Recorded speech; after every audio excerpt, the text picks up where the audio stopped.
bienvenidos a este viernes de valoración de bienes.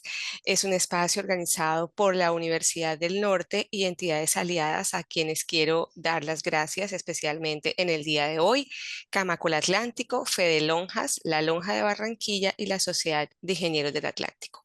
Mi nombre es Carolina del Valle, coordinadora de la especialización en valoración de bienes de la Universidad del Norte. Estoy muy contenta. Nos están saludando personas de Venezuela, de Panamá, por supuesto veo entre los asistentes personas de Colombia. Bienvenidos a todos y muchas gracias por acompañarnos en la mañana de hoy. Vamos a hablar sobre normas internacionales de evaluación, la actualización 2025, y hoy nos acompaña Luis Alberto Alfonso. Voy a permitir leer su perfil profesional: MBA, especialista en avalúos, ingeniero catastral y geodesa, actualmente gerente del grupo inmobiliario Ágora. Luis Alberto, muchísimas gracias por acompañarnos en la mañana de hoy. ¿Cómo estás? Hola, buenos días, Carolina, y a todos.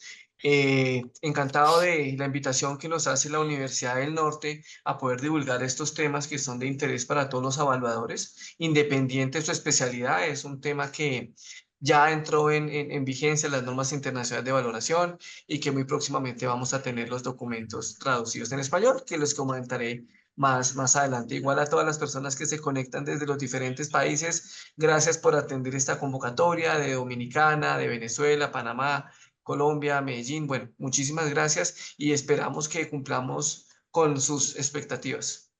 Bueno, vamos a comenzar. Tenemos 45 minutos para escuchar la conferencia y luego 15 minutos para responder sus preguntas. Les pido por favor hacer las preguntas en el icono de preguntas y respuestas que tienen en la parte inferior de su pantalla. Si las hacen en el chat, como se van mezclando, se suben con otros comentarios, a veces es difícil ubicar las preguntas. Entonces les pido por favor hacerlas en el icono de preguntas y respuestas. Qué chévere, de República Dominicana también nos están saludando. Aquí estamos leyendo todos sus mensajes. Aprovecho para decirles que esta conferencia queda grabada y se va a transmitir luego en el canal de YouTube de la Universidad del Norte. Bueno, vamos a comenzar. Perfecto, entonces voy a compartir pantalla. Vamos acá. Y me confirmas, Carolina, si ya estamos viendo pantalla. Sí, ya. Colócala en modo presentación, por favor. Listo, Perfecto. perfecto. Bueno. ¿Listo? Bueno, iniciamos. El día de hoy vamos a tener la presentación de lo que es las normas internacionales de evaluación, la vigencia 2025.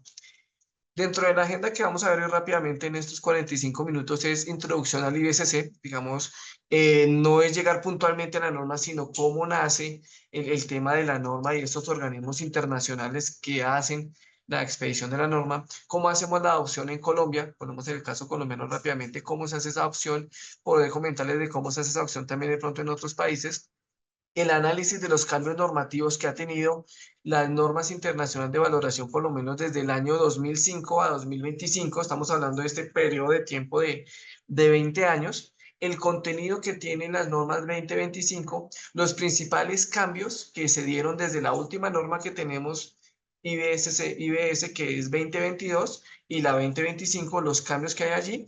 Vamos a tocar precisamente algunos apartes de la norma 2025 con respecto a estos cambios y cerraremos con una conclusión.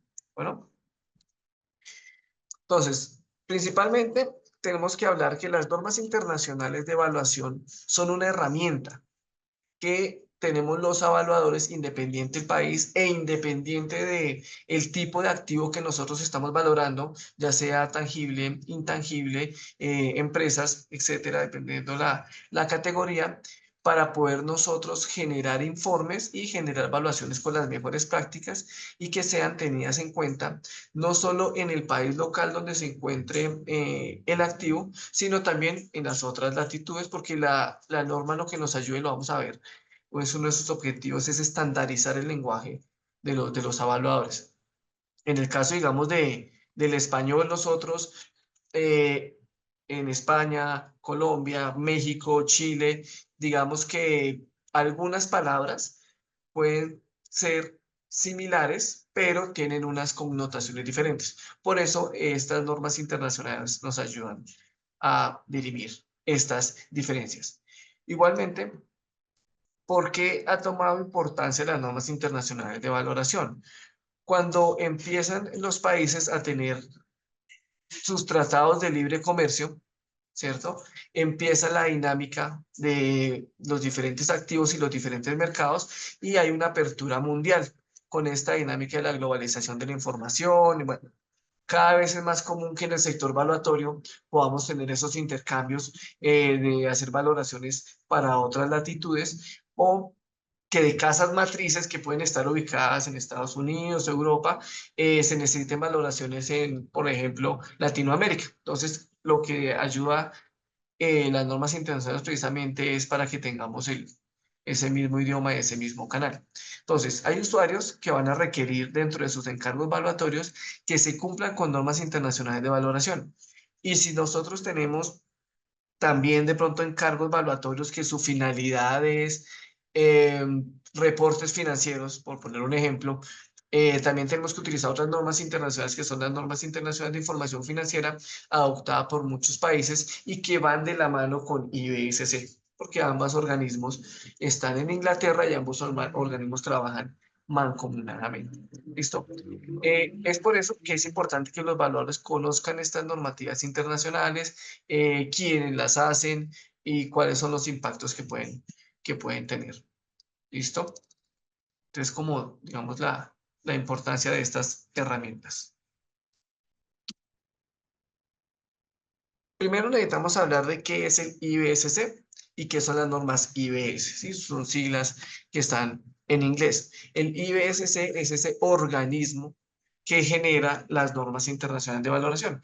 Es, por llamarlo de alguna manera, el ISO de los evaluadores. Así como la ISO hace normas de temas de calidad, ambientales y demás, para nosotros los evaluadores dentro de nuestro sector tenemos un organismo de ese mismo orden internacional que es el IBSC. Es una organización no gubernamental, ¿cierto? Es una ONG miembro de Naciones Unidas, entonces digamos que tiene un respaldo internacional fuerte. Nace en Inglaterra, está registrado en el Consejo Económico y Social de las Naciones Unidas desde 1985. Estamos hablando de aproximadamente 38 años, más o menos 39 años, que trabaja de manera conjunta con Estados miembros y nace de 6 organizaciones fuertes, como es la Cooperación y Desarrollo Económico de la OCDE, en donde hay varios países que están adscritos, digamos, Colombia en el gobierno de Juan Manuel Santos hizo esa adscripción a la OCDE, está el Banco Mundial, está el Fondo Monetario Internacional, está la Organización Mundial del Comercio, la Comisión de la Unión Europea y Banco para la Socialización, para las Conciliaciones Internacionales. ¿Qué nosotros tenemos, digamos, en cuenta o qué es el común denominador de estas organizaciones? Si ustedes lo pueden ver acá, tenemos temas de banca, Fondo Monetario, bancos. Entonces, nace de una necesidad fuerte del sector financiero a nivel mundial. ¿Por qué? Porque las garantías finalmente y el riesgo que asumen las entidades financieras al momento de por ejemplo, los créditos hipotecarios y demás tienen que estar muy bien respaldados por esas avalúos o por esas tasaciones. Entonces, por eso ellos fueron como los abanderados y los pioneros en que estas normas cada vez fueran muchísimo más robustas e implementadas en los diferentes países. Algo de historia del IBCC, hablamos que pues desde el 85 nace esta organización, pero a finales de los 70 finalmente lo que es representantes del Reino Unido y profesionales de Estados Unidos son los primeros 2 países que se unen para formar lo que se conoce como un Comité de Normas Internacionales de Evaluación. Entonces sus siglas son la C, Comité de Normas, el Estándar Internacional de Evaluación. O sea, las siglas siguen siendo las mismas, IBSC. Pasa, digamos, el tiempo y a mediados de 1994 ya empiezan a ingresar 20 países o 20 organizaciones diferentes y ya no es un comité pequeño, sino ya se amplía un poco más y lo llaman una comisión.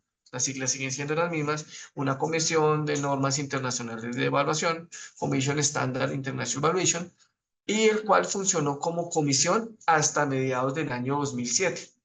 Ya después del año 2007 hay una apertura del IBCC a mayor número de entidades, dentro de las cuales nosotros podemos ver, y lo vamos a ver ahorita precisamente, hay fundaciones de investigación, ya entran a ser parte de IBCC también las universidades, diferentes gremios, asociaciones de evaluación, entidades certificadoras y evaluadores, como lo es el RNA en Colombia, como lo es RICS en Inglaterra, como lo es ASA o Appraisal Institute de Estados Unidos. Tenemos también entidades de auditoría como KPMG, Deloitte, Price, entidades financieras, aseguradoras, fondos de inversión, asociaciones de contabilidad, bueno, todos los diferentes stakeholders que tienen que ver con el tema de valoración. Más o menos a 2024 se cuenta con 210 organizaciones a nivel mundial que hacen parte de 137 países. Vamos a ver si acá me sirve el link para poderles mostrar cuáles son los miembros que hacen parte de IBSC. La página web de IBSC como tal es ibsc.org. Esta es la página como tal, y por acá podemos ver nosotros lo que son las normas. La norma 2025 está en inglés, ya está publicada y entrará en vigencia precisamente el otro año. En español, esperamos la norma a mediados de noviembre, después de nuestro congreso UPAP, se van a lanzar lo que es la norma 2025 en español. Listo, acá está como unirse a IBCC, tenemos los miembros y quiero mostrarles, digamos, algunas de las entidades que hacen parte de IBCC. Digamos acá podemos ver todos los logos, todas las entidades que son de diferentes países, de Arabia, Francia, Inglaterra, España. Bueno, pues acá están todas las 210 organizaciones que hacen parte y son miembros de IBCC. ¿Esto en qué ayuda? En que las normas internacionales van a ser transversales entre universidades, entre asociaciones de valoración, entre los diferentes gremios, y cada vez van siendo pedidas. Acá tenemos OPAP, la Unión Panamericana de Valoración, que hace parte de IBCC. Bueno, están, digamos, las RICS, como les había hablado, la certificadora inglesa, Appraisal Institute de Estados Unidos, bueno, ASA, también que es de Estados Unidos. Eh, Digamos que acá están nuestros colegas de México, en FECOVAL, bueno, diferentes entidades, el RNA de Colombia. Tenemos igualmente lo que les hablaba de temas de auditorías, también está, mira, KPMG, Price, Deloitte, acá por lo menos están estas tres, Ernst Jones, bueno, todas las entidades, Bloomberg, que es otra entidad bastante fuerte. Entonces, bueno, acá están todas las entidades. Igualmente es un organismo que tiene patrocinadores, y por eso digamos que las normas internacionales, la idea es que cada vez vayan penetrando muchísimo más en los mercados, en las universidades, en los gremios, para que asimismo sean implementadas. Entonces, las asociaciones tenemos, digamos que ellos las clasifican en 5 grandes categorías. Tenemos el tema académico, universidades, colegios y otras instituciones. Tenemos entidades financieras, entidades sin ánimo de lucro, empresas como tal, que ya es la parte corporativa, el asociado, y tenemos otras organizaciones que son específicamente de valoración. Por eso están, digamos, los diferentes gremios. ¿Qué objetivos tiene este organismo? Entonces, uno, fortalecer la profesión de evaluador a nivel mundial. El segundo es desarrollar las normas internacionales de valoración, además de que se pueda dar su adopción y uso. Entonces, desde el año 85, más o menos al 95 fue que empezaron las primeras normas. Ahorita vamos a ver cuáles han sido las diferentes normas que se han publicado en los diferentes años, y IBCC más o menos a partir del año 2017 empieza una dinámica un poco más agresiva, un poco más fuerte, en el sentido de que las publicaciones van saliendo casi a cada año o cada 2 años. Antes demoraban un poquito más y eran unos documentos un poco más robustos, como lo vamos a ver más adelante. Ser puente entre sus organizaciones. Como nosotros tenemos diferentes tipos de organizaciones que hacen parte de IBCC, IBCC es puente entre ellas, haciendo de que las relaciones que se den entre los diferentes stakeholders estandaricen su lenguaje y se puedan pedir las normas internacionales. Entonces, por poner un ejemplo, si yo soy evaluador y me piden KPMG me pide que haga un avalúo porque ellos necesitan revisarlo y demás, entonces me van a pedir que lo haga sobre un estándar internacional, que son las normas IBS. Entonces, por eso es que yo debo, porque ellos utilizan normas IBS, yo debo utilizar normas IBS y muy seguramente el cliente que contrató a KPMG es un cliente que necesita que sus reportes sean utilizando las normas internacionales. Y finalmente ser el vocero de la profesión del evaluador a nivel mundial. Digamos que nosotros tenemos ese vocero a nivel mundial, que es el IBSC como evaluadores. Hay un organismo que nos representa internacionalmente.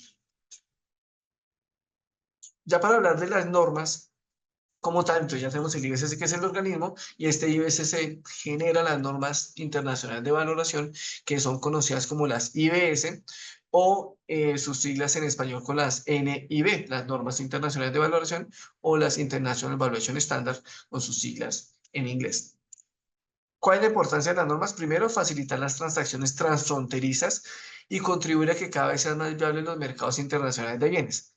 Como lo dijimos, digamos, al inicio de la conferencia, al haber tratados de libre comercio, al haber temas de la banca mundial, al estar adscritos a la OCDE, entonces todo esto hace que los mercados internacionales generen estas dinámicas y precisamente tengamos un mismo lenguaje para facilitar esas transacciones que se den entre los diferentes activos.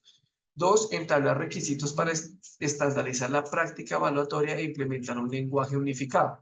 Los he dicho desde el principio, lo que necesitamos y el principal objetivo de las normas es ese lenguaje estándar, o ese lenguaje unificado.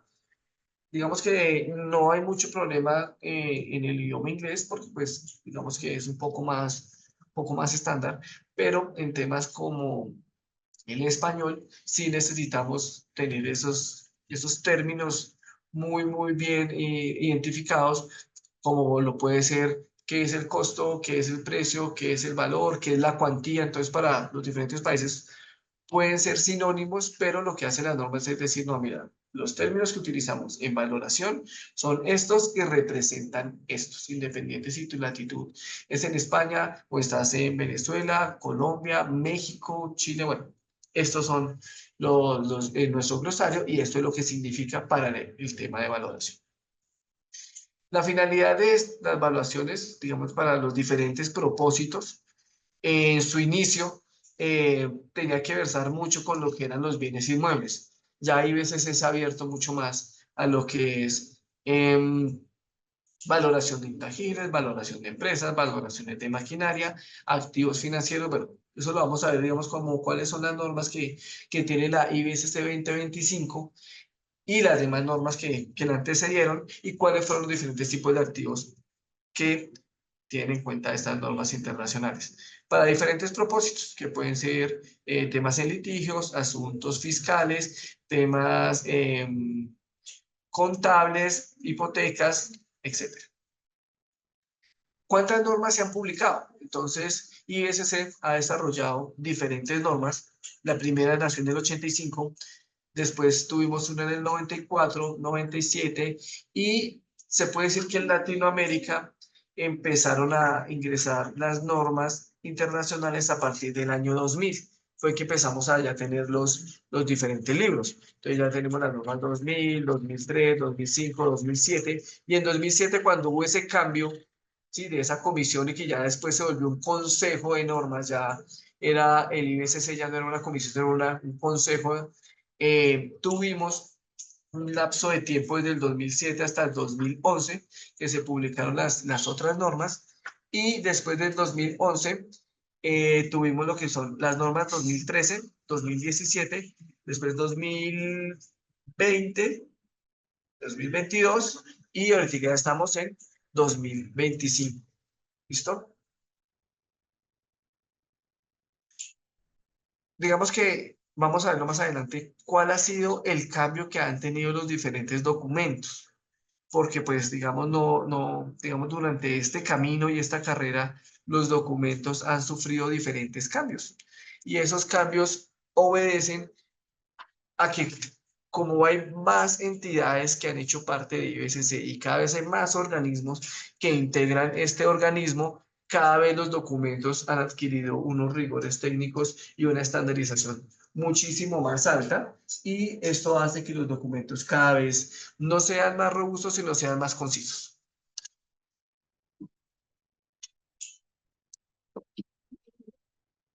¿Cómo es la adopción de estas normas técnicas en el caso colombiano? Sé que, digamos, hay algunos colegas que están desde otros países y, bueno, digamos que aquí la conferencia, pues, es auspiciada por la Universidad del Norte, que tiene su especialización en valoración.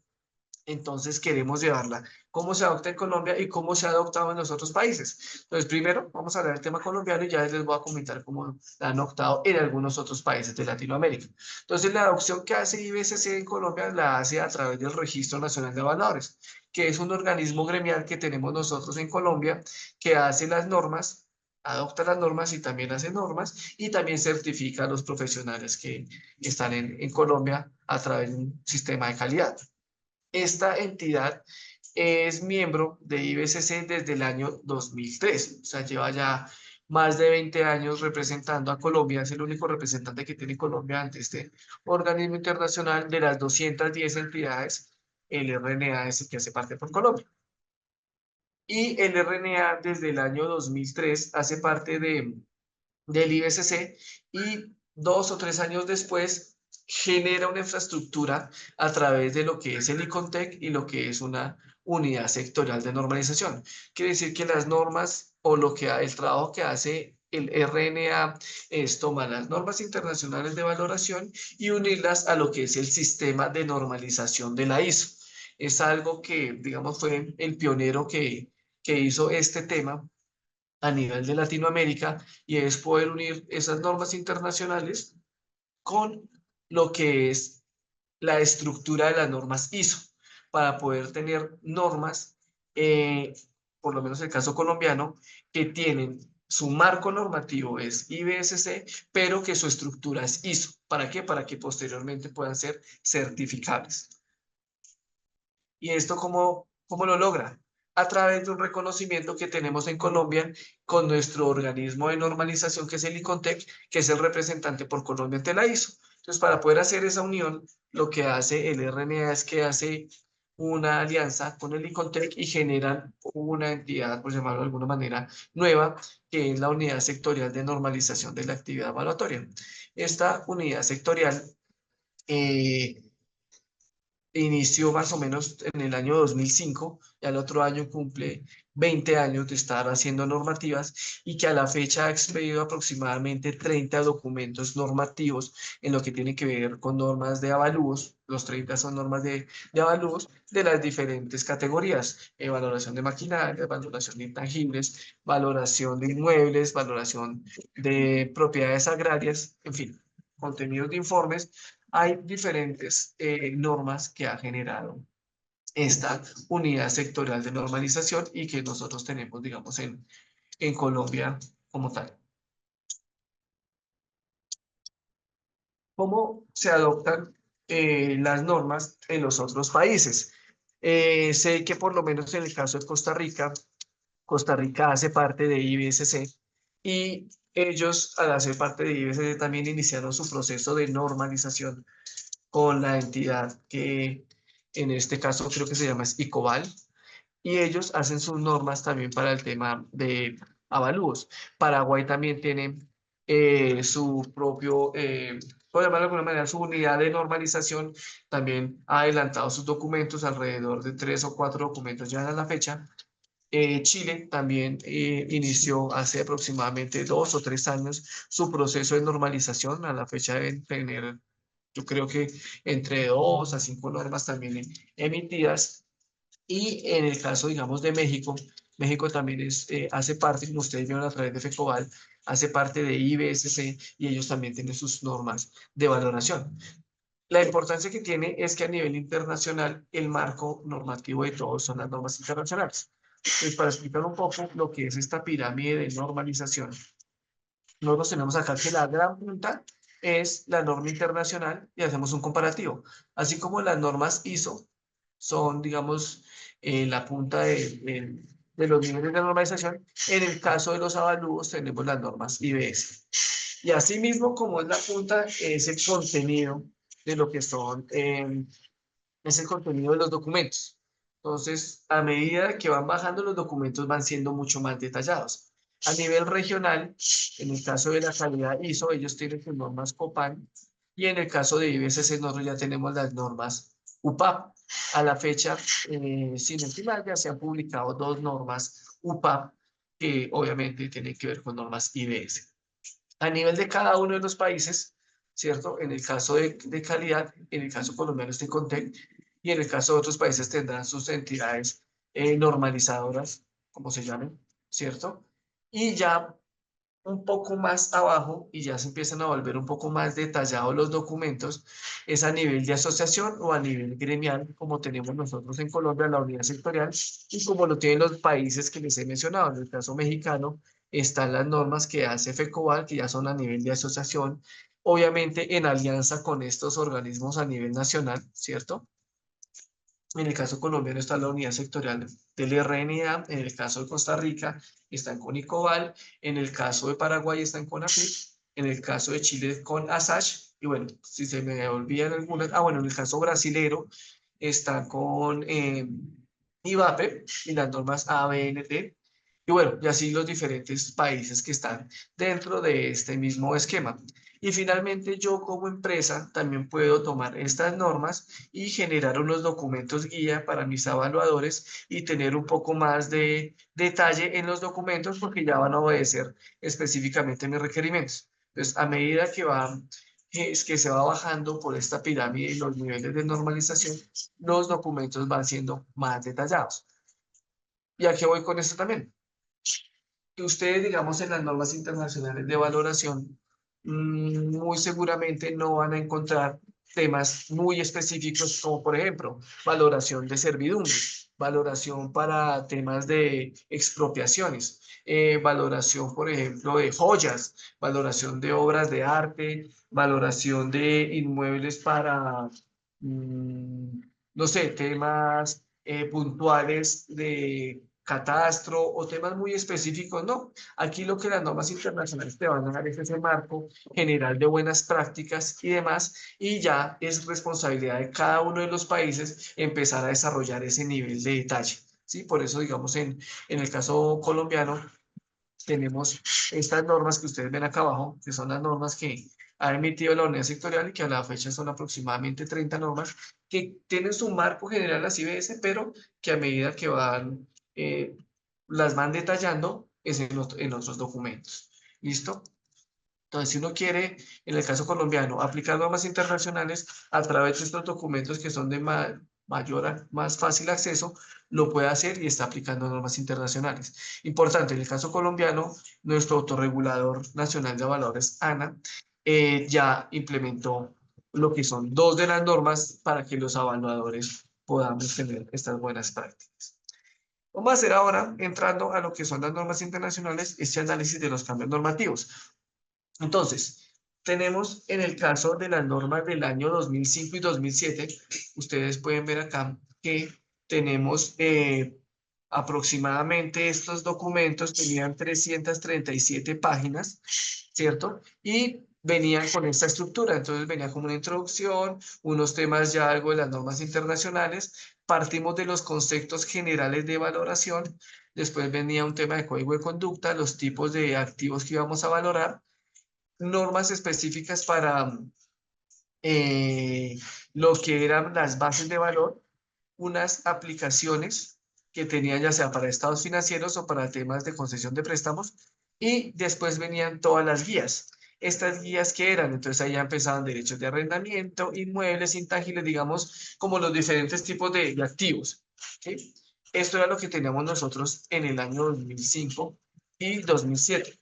Ustedes pueden ver de pronto en la cámara los libros, están más o menos así un poco anchitos, 320 punta de hojas, los documentos, y eran documentos que por lo menos en el caso colombiano, adquirir estos documentos era muy complejo, porque uno estaba en el documento físico, dos venían precisamente de la traducción venía desde España, y en el caso venían a través del OPAP, y en el caso colombiano máximo llegaban entre 60 a 100 documentos.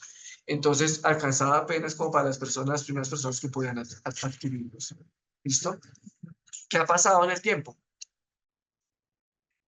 Ya tenemos las normas 2013 y 2017, que fue un cambio. Recuerden que de 2007 en adelante fue un cambio, un revuelco, de llamar de alguna manera, y ya estas normas como tal, entonces tienen un contenido un poco más elaborado en el sentido de que tenemos unos estándares generales de valoración que son estos estándares de acá, y después ya vienen lo que son los estándares de activos. Desde el año 2013-2017, ustedes ven ya se acomodó el estándar general, el estándar de activos, y teníamos unos glosarios y un marco conceptual. Aquí también tenemos, digamos, este de definiciones, en 2013, y un marco conceptual de las IBS. Y ya empezamos a cambiar la designación de las normas. Empezamos con las normas 101, 102, 103.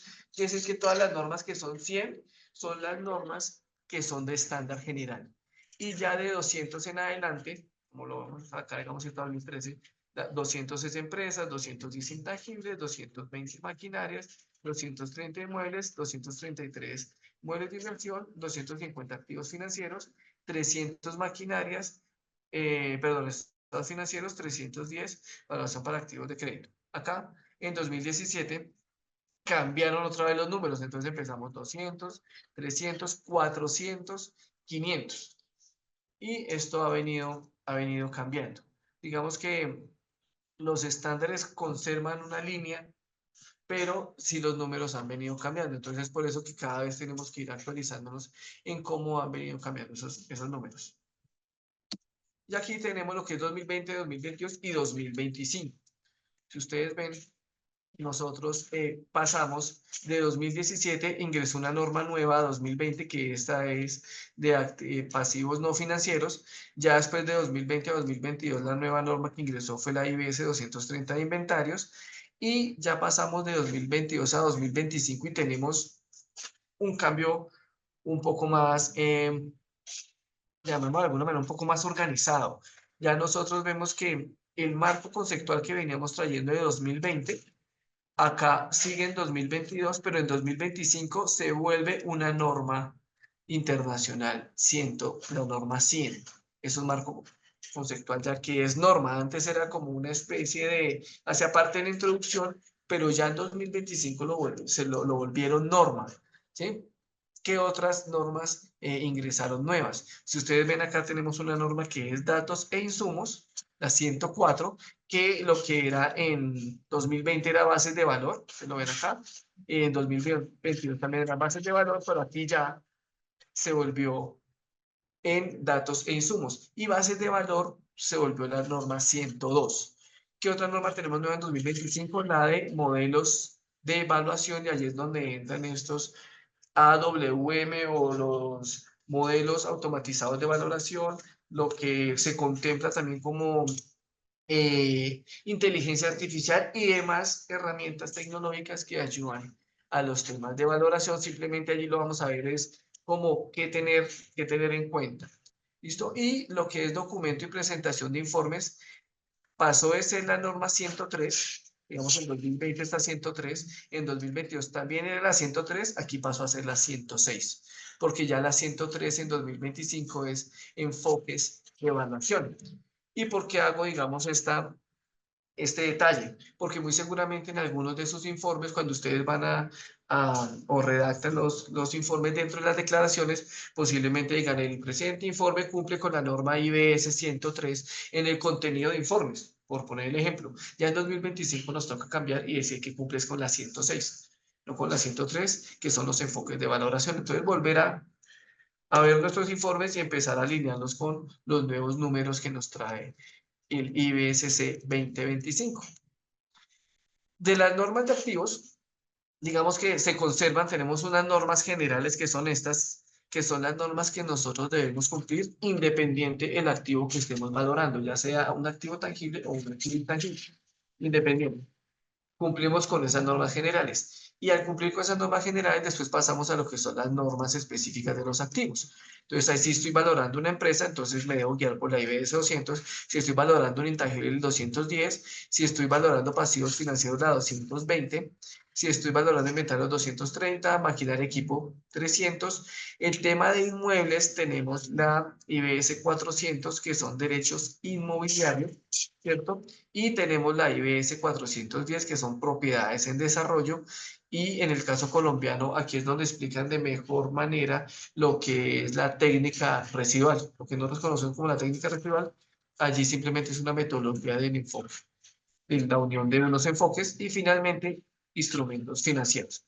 Entonces, como ustedes ven, cumplo normas generales y después paso a cumplir las normas específicas en cada uno de los activos que yo esté valorando en ese momento. ¿Listo?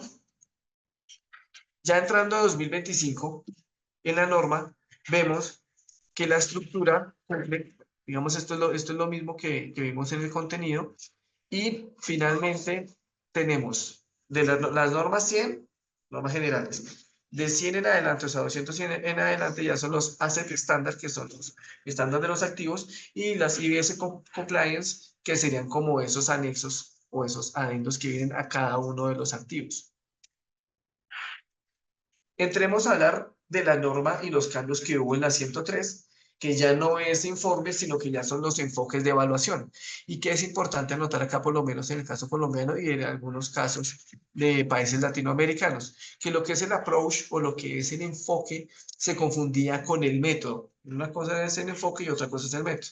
En el caso colombiano, nuestras resoluciones nacionales de valoración confunden el enfoque con el método. Y una de las bondades que tiene la norma IBS 103 es que por lo menos en su contenido nos dice, mira, acá hay 3 enfoques internacionales reconocidos de valoración. Pero ojo, cada uno de estos enfoques pueden ser desarrollados por diferentes métodos. Entonces, en el apéndice, yo les voy a comentar como norma que en el enfoque por lo menos de costo, en este de acá de costo, vamos a ir al apéndice a 10 y me va a hablar de cuáles son los métodos que yo puedo utilizar para desarrollar ese enfoque del costo. No es solo uno, sino allá la norma nos dice que hay varios métodos de ese enfoque. Igualmente nos dice con mercado, que digamos, por llamarlo de alguna manera, es como más popular. Entonces tengo el enfoque de mercado, unas características que tiene ese enfoque, pero yo me voy a un adendo. En este caso sería que el A10 sería el de mercado, acá quedó repetido, el A20 es el de ingreso y el A30 sería el de costo. Y allá en ese adendo me va a decir, estos son los diferentes y esta es la manera como se puede encontrar.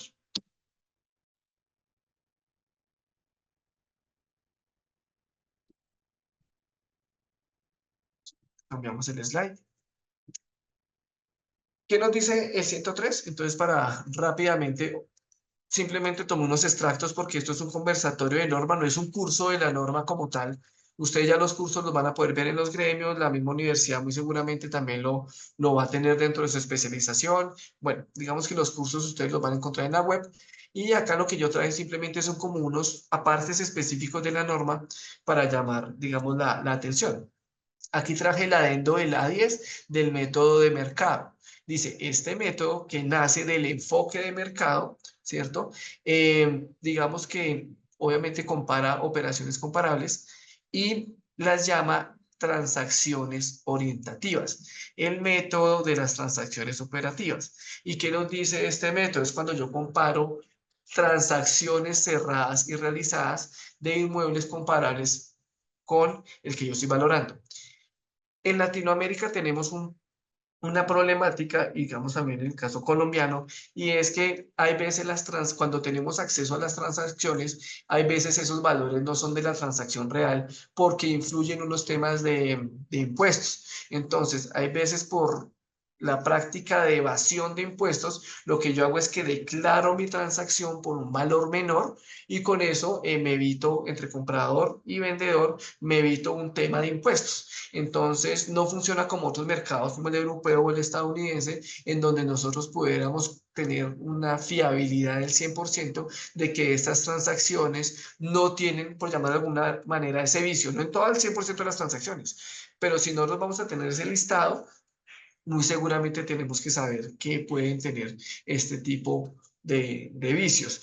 Y como se hace, digamos, en el caso colombiano, que es a partir de ofertas que vemos en el mercado, la norma a esto también lo llama, por acá lo debe decir, debe considerar los precios de activos idénticos o similares, lo llama cuando las transacciones comparadas consideradas afecten el activo en cuestión, el método se denomina transacciones anteriores. Bueno, este es otro nombre que le da la norma a ese método, que en Colombia y en otros países estoy seguro que no lo llamamos de esa manera, pero que la norma internacional no lo establece y nos dice, para estandarizar el lenguaje, lo vamos a llamar transacciones orientativas, transacciones anteriores, ¿sí? O cuando es por ofertas, pues tendrá otro nombre específico. Aquí están los pasos del método de transacciones, nos lo da el adendo, nos dice pues que hay que identificar obviamente las unidades de comparación, pies cuadrados, metros cuadrados, bueno, eso depende de cada país, identificar si las transacciones son comparables y verdaderamente pertinentes, realizar ese análisis comparativo coherente con qué similitudes y diferencias pueden haber, realizar los ajustes necesarios en los parámetros de valoración para reflejar diferencias. Aquí es donde uno puede interpretar un poco es que esos ajustes pueden hablarse de lo que conocemos como los factores, pero ya lo veremos más adelante si vamos a aplicar la norma de inmuebles, qué se entendería por esos factores y qué tratamientos se le deben dar a esos factores, que serían las normas de los activos específicos. Las métricas, y si se emplean múltiples métricas, conciliar las diferentes métricas. Digamos que esto es lo que a grosso modo dice esta norma en el adendo, pero como tal, el contenido grueso lo van a ver ustedes en los cursos específicos de normas.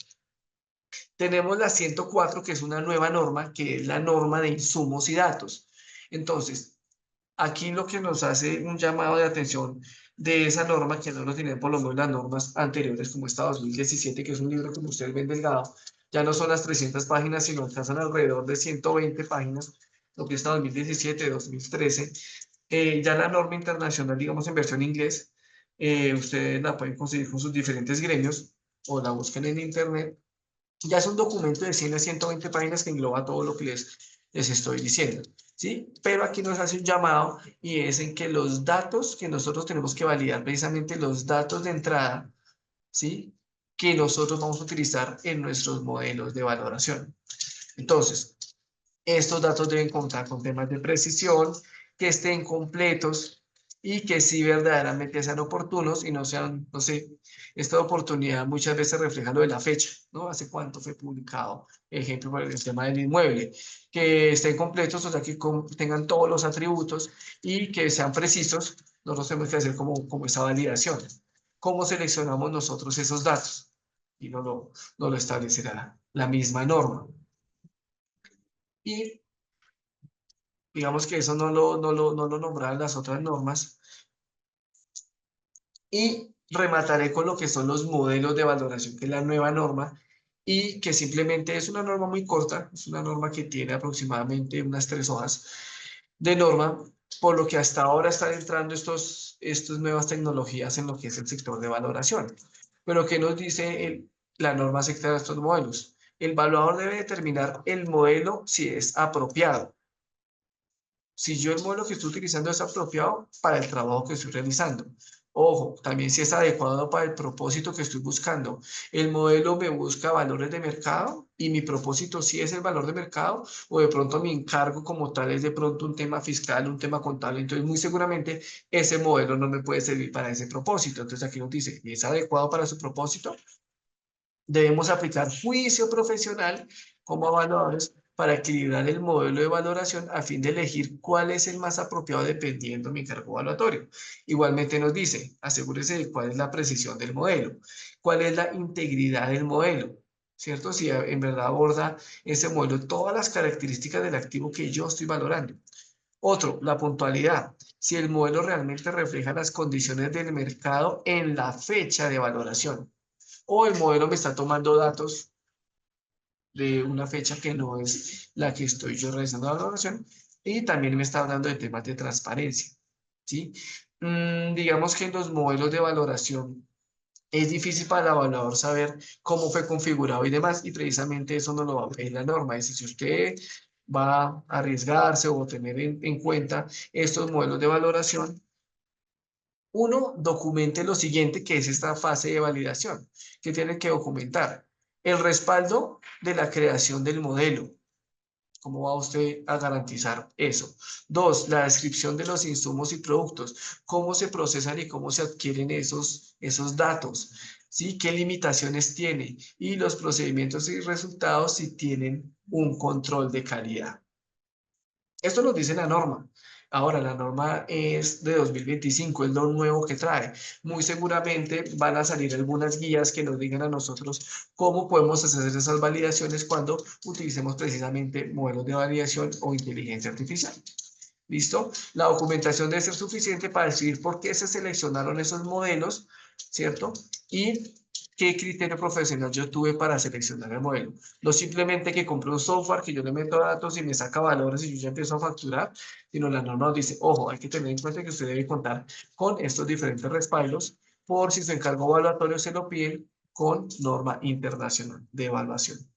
¿Listo?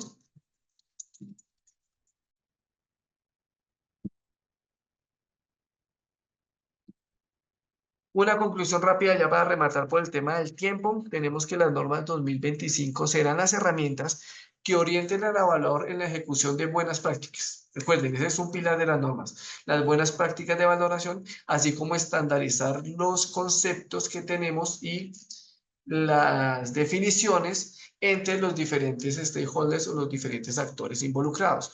Las empresas, los gremios, los certificadores, las academias, en fin, digamos que estandarizar y tener esas buenas prácticas. Entonces, Carolina y Aloni Norte, muchísimas gracias y creo que ya estamos apenas en el tiempo justo para el tema de las preguntas. Muchísimas gracias, Luis Alberto, por toda la información. Tenemos una pregunta que, bueno, una persona la hizo desde el comienzo. Yo creo que tú la fuiste resolviendo, pero igual la voy a hacer. ¿Las normas aplican solamente para activos inmobiliarios? ¿También aplican para activos tipo maquinaria y equipos? Ok, como Perdón, ustedes. antes de que respondas, invito a las demás personas que aún nos acompañan a que escriban en el icono de preguntas y respuestas sus preguntas. Ya, qué pena. Sí, como ustedes vieron, digamos, las normas ya traen dentro de la configuración eh, cuáles son los diferentes activos. Como ustedes lo ven acá, en un segundo. Ustedes lo ven acá, que acá están los diferentes tipos de activos. ¿Qué pasa? Que pueden haber activos que no estén incluidos dentro de estos. Ahora, si ustedes tienen acceso a diferentes normas anteriores, por lo menos sé que las del 2005, voy a ponerles un ejemplo, por lo menos las de patrimonio, un inmueble patrimonial, si ustedes tienen acceso, ustedes pueden aplicar estas buenas prácticas, por lo menos estas 2005-2007, si lo alcanzan a ver acá, hay unas guías.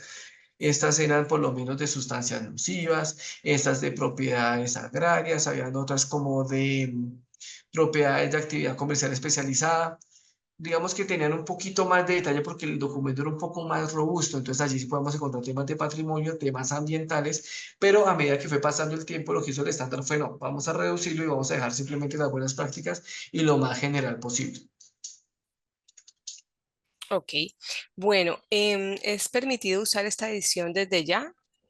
Sí, digamos que la edición como tal, en teoría, la versión en inglés entró en vigencia, ya se puede utilizar, como les digo, ustedes pueden adquirirla en internet o a través de los gremios, sé que a través del RNA ya se puede tener el acceso a la norma internacional versión inglés, pero ahorita en noviembre, que es el Congreso UPAP en Chile, va a ser el lanzamiento de la norma internacional versión español. Entonces, a partir de aproximadamente el 10 de noviembre ya vamos a tener la norma totalmente gratuita en versión español. Recuerden que antes las normas se vendían, por lo que tenían el tema de impresión y demás, pero ahora con el tema de la tecnología y virtualización y demás, las normas son totalmente gratuitas y pueden llegarles a ustedes a través de WhatsApp, a través de un correo, bueno, lo pueden tener y la pueden aplicar. Ok, bueno, excelente esa noticia.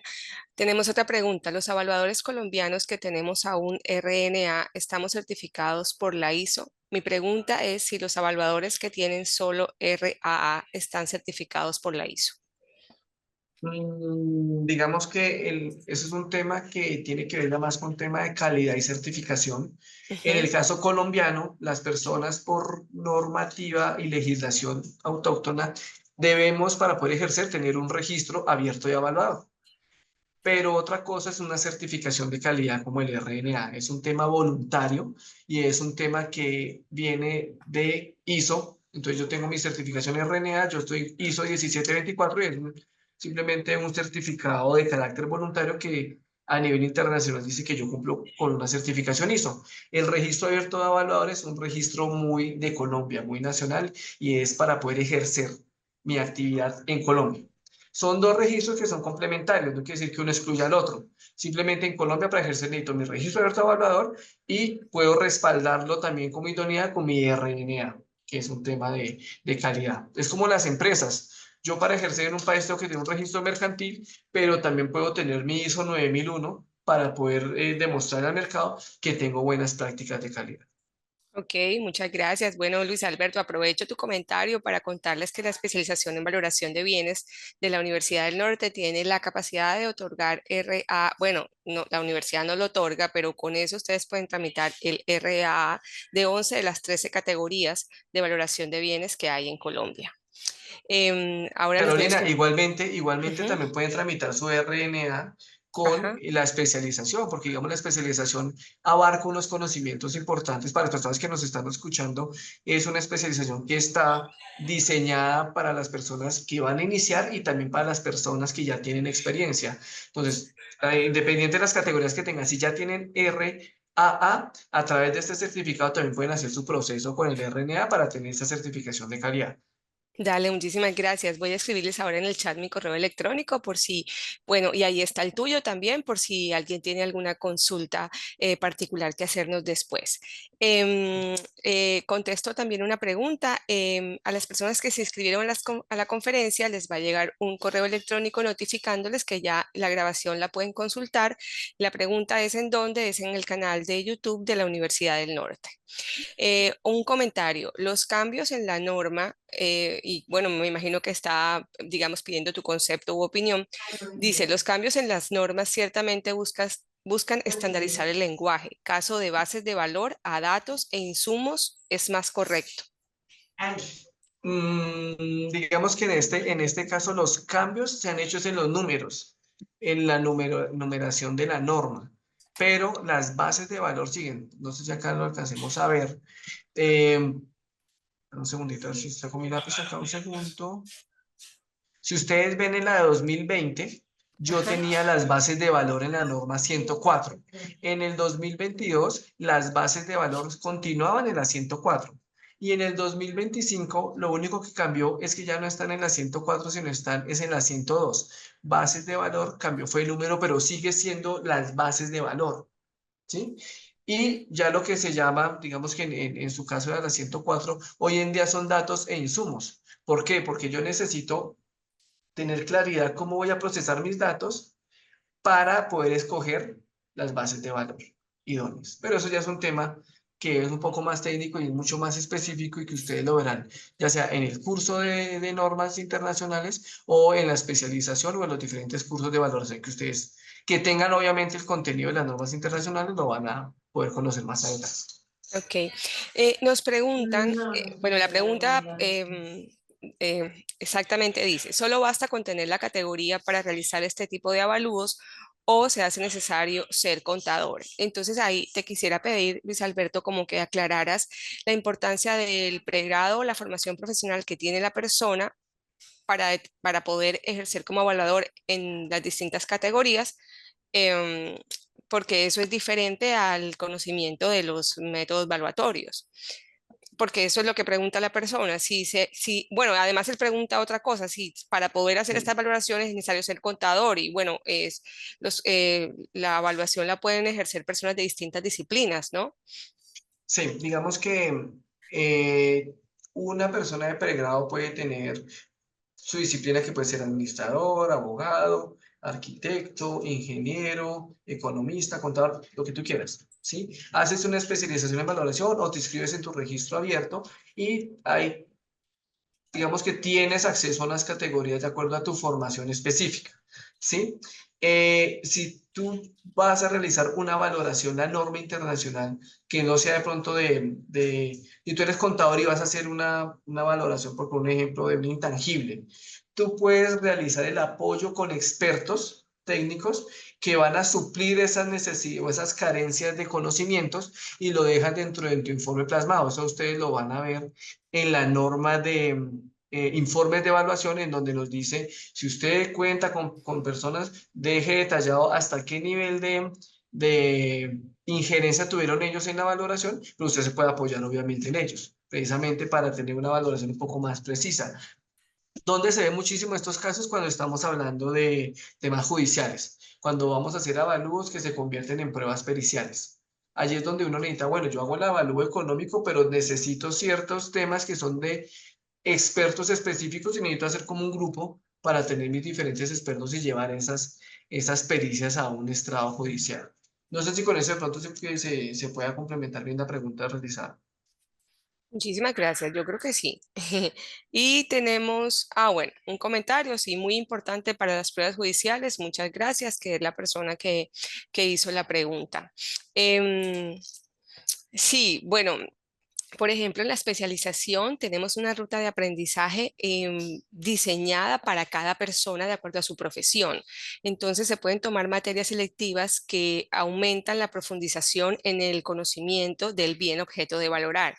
Entonces, por ejemplo, las personas que les interesa valorar bienes ambientales, escogen unas selectivas, bienes arqueológicos, todo lo que tenga que ver con bienes inmuebles, que son patrimonio, bienes especiales como colegios, centros comerciales, etcétera, o las personas que por el contrario les interesa el tema de valoración de empresas, entonces pueden tomar electivas de especialización en finanzas, por ejemplo, o los que son abogados pueden tomar electivas de las especializaciones en derecho. Entonces, como esto, digamos, esto es multidisciplinar, pero dependiendo del conocimiento del bien que vas a valorar o de tu experticia, pues tú te debes encaminar por un tipo de bienes, ¿no? De pronto el que hace valoración de maquinaria es distinto al que hace valoración de empresas o el que valora intangibles, por ejemplo, software, o el que valora una obra de infraestructura. ¿Es así, Luis Alberto? ¿Estoy en lo correcto? Sí, estás en lo correcto. Digamos que si tú tienes un pregrado como ingeniero civil, muy seguramente vas a tener muchísimo más bagaje al realizar valoraciones de inmuebles de infraestructura, por ejemplo, porque tienes la parte técnica y tienes la parte económica de valoración. Y esa unión es una unión ganadora. Igual, digamos, los arquitectos con el tema inmobiliario, pues tienen esa parte de la visión de la edificación, más el tema económico, que unen y hacen unas pericias o están más enfocados en el tipo de bien a valorar. Un contador también si va a hacer valoraciones de empresas y demás. Bueno, digamos que lo que hace es fortalecer la idoneidad del evaluador en los ciertos tipos de encargos evaluatorios y en los ciertos tipos de activos que va a valorar. Ok, bueno, excelente. Muchísimas gracias por la aclaración. En los comentarios, algunas personas nos están felicitando, entonces extiendo la felicitación a ti, Luis Alberto. Gracias por Muchas gracias. compartirnos todo tu conocimiento y toda tu experiencia en el tema. También les compartí en el chat mi correo electrónico por si tienen alguna duda adicional y el correo electrónico de Luis Alberto pues está en la pantalla. También si ustedes quieren recibir alguna asesoría o consulta particular. Muchísimas gracias a todos por acompañarnos hasta ese momento y nos vemos, bueno, en el siguiente viernes de valoración de bienes. Gracias a todos y que pasen un excelente resto del día. Explora más contenidos de tu interés. No olvides suscribirte a nuestro canal.